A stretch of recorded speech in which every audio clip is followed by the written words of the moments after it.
Hi, everyone. Thank you for joining me in my talk, Only SQL, Empowering Data Analysts End-to-End with Flink SQL. My name is Martijn Visser, and I'm a Senior Product Manager at Ververica. And one of the things that I focus on is the SQL side of things. So, as you might have already read, and you are probably also aware, is that customers and companies are becoming more digital, and the amount of data that is available is growing every day. And traditionally, engineers were needed to implement business logic via data pipelines before business users could actually start using it. And in this talk, I would like to explain how data analysts or non-engineers could actually leverage Flink SQL to either explore, but also to transform data into insights and actions without writing any Java or Python or other programming code. So people tend to ask me, what do you mean actually with a data analyst? It has many synonyms. You can compare it to either a business analyst or a product owner. I think the crucial difference is that data analysts are usually in the field of translating data into information, and they possess quite a lot of domain knowledge. And what you also see is that they usually already are working with SQL, either by querying stuff in data marts or in other parts on the data lakes or other data technologies. And data engineers tend to work for the IT side of the organization, and they are assigned either to projects or to applications. And they most of the times they use programming languages such as Java or Scala or Python or an equivalent of that. So why is this actually interesting? Is that there are roughly 11 times more data analysts compared to data engineers. You have to probably take this with a grain of salt. This is coming in from a sample set of 30 million job titles in the US compared. But even, I think the overall picture is still the same. There are more data analysts out there than there are data engineers. So what if you could actually leverage that giant group of people to achieve quicker time to market for new use cases or to scale out propositions that require near real-time data processing? Data analysts usually already know SQL, but they are in a transitioning phase from batch to streaming. And one of the key differences from that perspective is that if you look at this example, which is a batch example, is that we have data on the left-hand side where we have Mary, Bob, Mary, and Liz. All the data is there. Then we apply the SQL query on top of that, and then you get directly the end result that you see on the right, where Mary is appearing twice and Bob and Liz are appearing once. While in the streaming world, there's a small but subtle difference, is that we're not waiting for all the data to be there before we actually run the SQL query, but we continuously run and evaluate it so that each row on the right results either in a new row or in an update of that row. So if you take this example as well, is that at first, the first row being processed is Mary with a quantity of 1, then comes Bob with also a quantity of 1. But then Mary comes, and we're actually going to update the previous result and make that no longer Mary equaling a quantity of 1, but Mary a quantity of 2. And it's those type of subtle differences that also need to be changed in the mindset of data analysts if you really want to get value out of them. So Flink enables applying analytics and building application, both on streaming data as well as data at rest. So you can think of it like user interactions via websites or mobile app or applications or databases. They are all generating or they are containing data. And Flink offers multiple ways of defining what should be the runtime behavior. You can use multiple ways in Flink to actually define that behavior. You can go for the explicit control, where you would use the data stream API or statefun, but you can also go for the more declarative approach, where you would actually go for the table API. And of course, in this example, I'm going to use SQL from that perspective. So let me show you a bit of what I'm actually going to display to you, what I'm going to present to you. I have a demo set up. And what I'm going to do is I'm actually going to use Flink SQL to track website behavior and also to personalize the website experience. So as you might have seen, I have a small setup already created. You can also download and try it out for yourself. It's available on my GitHub repository. It's located in the presentation. So how it actually works is that I have a website, which is in the repository as well. It's just a copy of the Flink website from a couple of weeks ago. I made a small modification in there so that each visit that happens on the page over there via the Confluent REST proxy, which is just a way of sending data towards Apache Kafka, is done. Then the data that is coming or being sent to Kafka will be made available inside Flink. We're going to do that ourselves. And then when we actually want to personalize the user experience, I'm going to leverage Elasticsearch, which will be used to actually display some notifications on the same website. So let me start with that. I'm going to step out of the presentation mode for a while, and then I will show you a couple of things. So you will see the demo website. I will show you how the REST proxy is actually being used to capture the website behavior.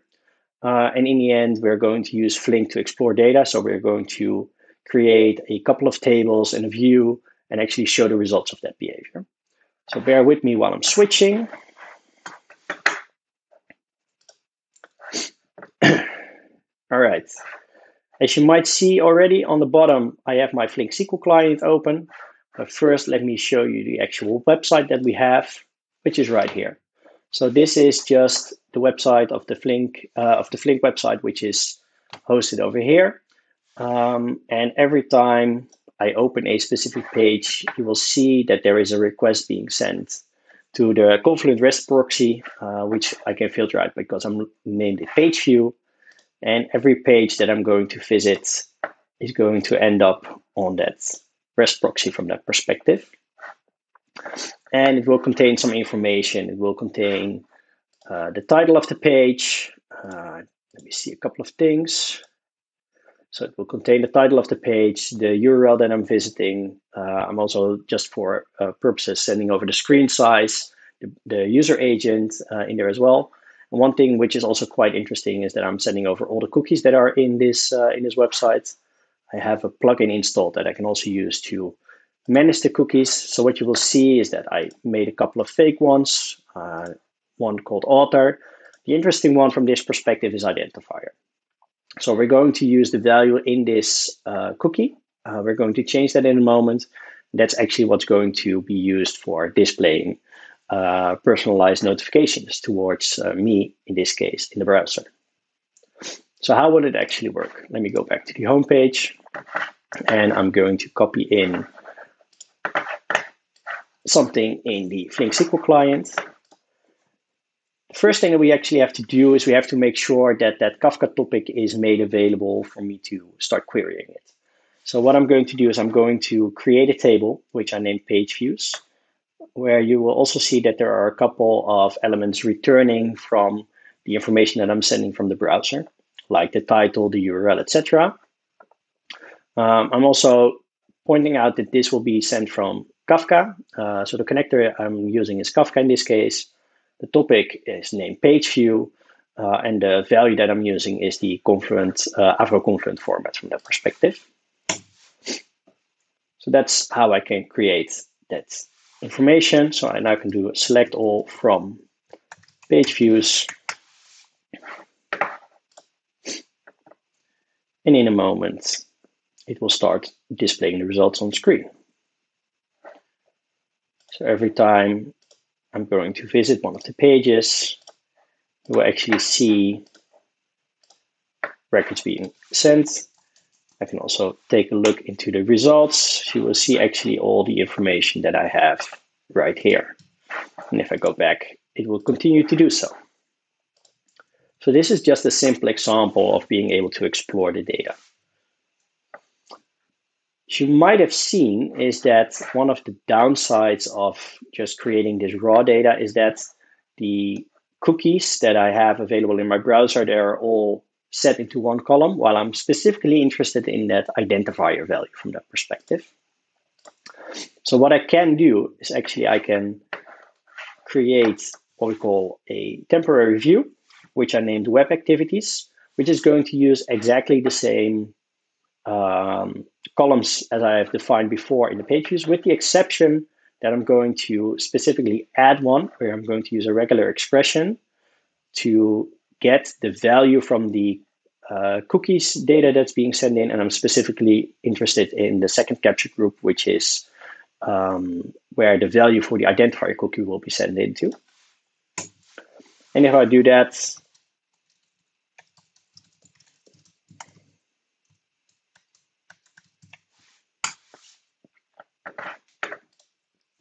it will also allow me to query. So I will see exactly the same results. But the advantage is now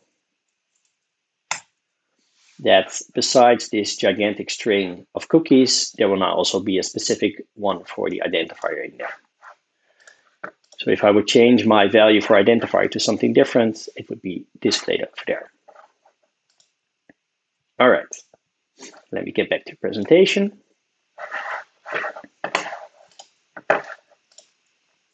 So exploring the data is one thing, but of course, we might also want to do some other analysis on that. So there are quite some typical SQL use cases where you would either have windows, so you would need to, or you want to see something happen over time from that perspective. You might want to see the total amount of people who are visiting the homepage every 10 seconds, and perhaps you want to do something with that, like I have in my example. But other typical SQL use cases are joins, or you want to see the top results, or you want to apply some pattern matching. Those are all typical SQL use cases you can do in Flink SQL as well.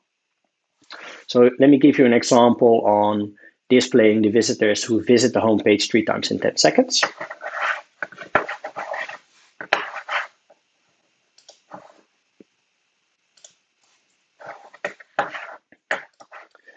So in order to do that, I have another SQL query ready, which I'm going to provide you here. So what I'm actually going to do is I'm going to select the identifier because I'm interested in the actual browsers or visitors who are meeting these requirements. And I'm actually going to display or create in the statement as well how many times that person has seen the homepage. So I'm going to concatenate some values. What I'm going to do there specifically is I'm going to count the amount of occurrences. I have to count that to a varchar because in the end I only need to display strings, and the result of this would be an integer. I'm going to apply that on the web activities view that I created earlier. And I added a clause in there that it's only applicable for the people who are visiting the homepage. And I'm going to apply a tumble window in this case. So that means that I have to apply a group by, which is using the timestamp, which is stored in the time in the TS column. And the interval that I'm setting is 10 seconds. And of course, since I'm only interested in the identifiers, I also have to group it by the identifier. And the only things that I'm really interested in is as long as they are exceeding the number 3. So this will give me every 10 seconds the identifiers of the people who are seeing the homepage for at least 3 times. And it will display me the results back on screen. All right, so now the only thing I need to do is hit the refresh button a couple of times on this homepage, and it should produce some results in a moment, as long as when the 10-second window is broken. So you actually can see that my identifier, anonymous, has seen the homepage 15 times in this case. And if I would try it a couple of more, for the next time, I would again appear in the results, but probably not with 15, but a different set of results. With 16, okay, let's see how quickly I can actually hit the refresh button to see if I can get to some other different type of results. Okay, up to 21 this time. Cool. Now, this is one thing. Now I actually want to leverage that data, right? So now we know that that person has seen the homepage at least 3 times in 10 seconds, but we actually want to use that as a trigger to display a personalized notification. So I'm going to extend a little bit what we're going to do. So we already selected the identifiers that match that query result, but now I actually want to leverage that in order to display a personalized result to the browser over to the user who is visiting the page. And the website will actually check if a notification is there. So what we will do is we will expand on the previous query a little bit by sending the results to Elasticsearch, and our website will actually check if there's something available for the user or not. Okay.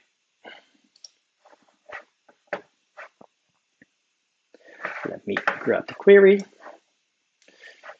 because we need to do two things actually for this. The first thing that we need to do is we need to create another table, because we previously already created the table which allows us to grab the data from Kafka, Kafka being the source. Now we actually want to send the data to Elasticsearch. So we need to create another table. In this case, I'm calling the table notifications, where I'm going to have the opportunity to insert a couple of things. One is the identifier, which you might recognize, but also a notification ID, a notification text, and a notification link if necessary, which I'm going to send to the Elasticsearch connector. All right, done. Now,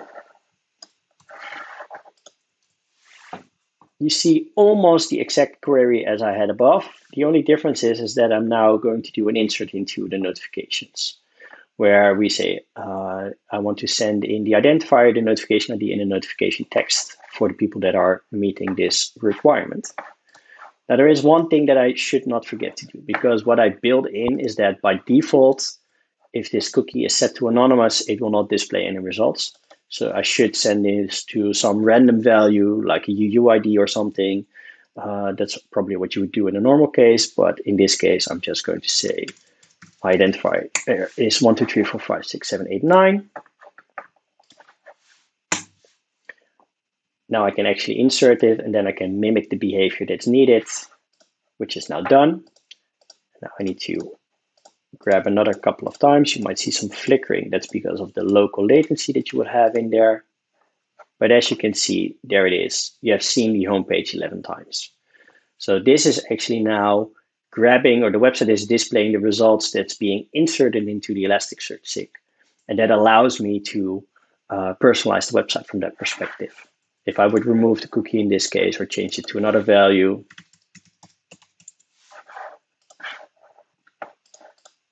the result would be gone. Awesome. Okay. Now let's expand on this a little bit more, just for the fun side of things. So now we actually want to combine data from another source to display another different type of notification. So this is one of those typical SQL use cases where you need data from another source to join with the already available data. What we're actually going to do is we're going to use what we call a temporal join to combine sources which need to depend on time. Why is that? Because what we are going to do is we are actually going to mimic that someone is making a telephone call to a specific telephone number, and we only want to display a personalized notification to the users who have been active in the last 10 seconds. That's why we use a temporal join, because a temporal join I can make depend on the time that's actually needed. So what I did in this specific case, let me show you. I have another query for that, which we're going to insert in a moment. Because I need to have another source of data available in there. How am I actually mimicking this call that I'm doing? Is that I added a specific thing over here, which is a simulate call. And if I push this button, it will actually simulate that someone is calling specifically to make a request on how to contribute. So how this would technically work, if you are probably a bank or someone else who is able to recognize a customer on the browser because he's in a logged in state, and he might need to authenticate as well on the telephone call, you could use those two identifiers to stitch them together. Or you actually would have a personalized code displayed on this page, which could be used to actually tie those two things together as well if you are not in a logged in context. But before I actually am going to send this over, let me send in or create this other table of data. So it's called text to speech. It will have the identifier because I need something to join the things together. The results is actually the fact of where the person would be searching for. So it would be a text to speech saying, I'm interested in learning how to contribute to Flink. And the text to speech also already categorized it in the category how to contribute from that perspective. So it's still with the connector Kafka, but now it's a different topic called text to speech. Let me register that for a moment. And then I have another SQL statement to use this for personalization purposes, which I have over here. So in here, I'm combining two steps at once. So I'm directly going to insert this into the notifications to actually being able to display a personalized notification. But the select query is the interesting part from that perspective. Because what I'm going to do in here is I'm going to be interested in the identifier, which I named T identifier because I need to join two different data sources. I'm joining the data source from text to speech, which I call T, which is where I'm also grabbing the identifier from. And I'm going to join that with that previously registered view, which is web activities. I'm joining them on the identifier between those two to actually join them. What's interesting or what's necessary for the temporal join is to also make a correlation between the timestamp of the different sources and how much time is allowed to be between those things. So I'm stating that the maximum interval between the timestamp from the text-to-speech source and the web activity source has a maximum of 10 seconds. And in this case, the category needs to be how to contribute because that's specifically related to this notification to be sent. Let me submit that one. And since it's only going to show me something if I'm being active for 10 seconds, let me double check if I have a right identifier already. Yes, it's not anonymous. Let me open the page and simulate the call before I actually do something, because if I don't do that, then I won't get any results. Now you see that the personalized result is different because now you directly get here's how you can contribute, and you can click on it and you would get to the actual contribute website.